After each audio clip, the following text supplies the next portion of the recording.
Alhamdulillah hamdan katsiran thayyiban mubarakan fi kama yuhibbuna rabbuna wa yarda.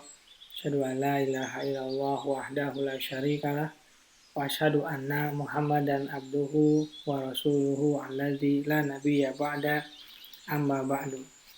Kita lanjutkan pembacaan Taisir Karimi Rahman fi Tafsir Kalamil Manan yang ditulis oleh Syekh Abdurrahman bin Nasir As-Sa'di.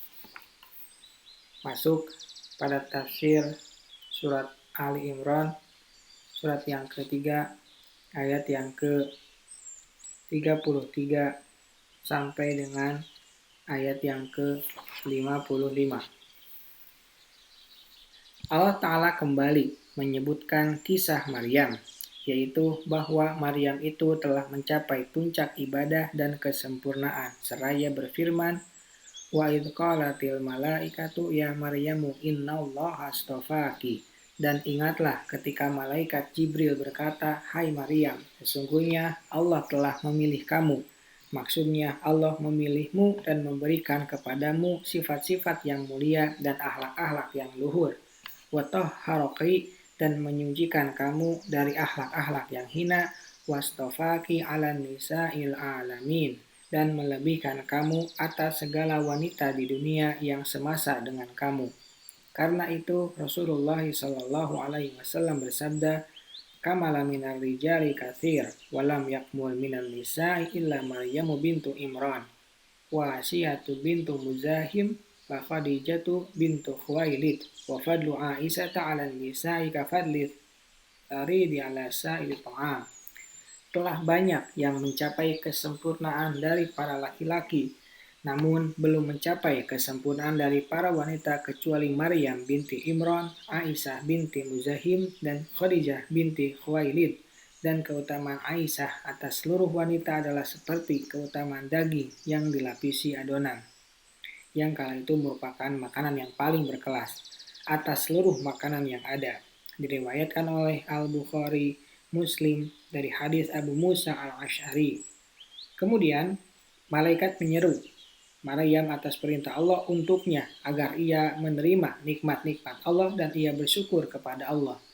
Kemudian menunaikan segala hak-haknya dan menyibukkan diri untuk melayaninya.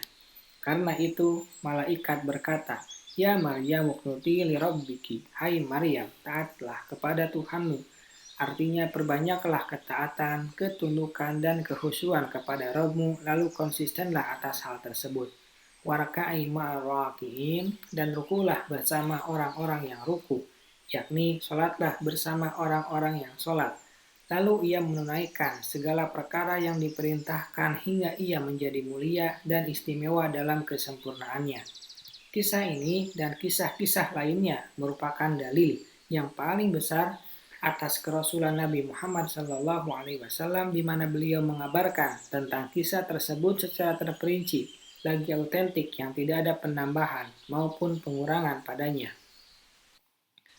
Semua itu karena ia merupakan wahyu dari Allah yang maha perkasa lagi maha bijaksana, dan bukan karena belajar dari manusia. Allah Ta'ala berfirman, dzalika min amba'il ghaibi nuhihi ilaik wa ma kunta ladaihim idh yulqu aqlamahum ayyuhum yakfulu Maryam. Yang demikian itu adalah sebagian dari berita-berita gaib yang kami wahyukan kepada kamu ya Muhammad, padahal kamu tidak hadir beserta mereka. Ketika mereka melemparkan anak-anak panah mereka untuk mengundi siapa di antara mereka yang akan memelihara Maryam, yaitu ketika ibunya membawanya kepada kaumnya. Lalu mereka berselisih siapakah di antara mereka yang akan memelihara Maryam, karena ia adalah anak wanita pemimpin mereka dan tokoh mereka.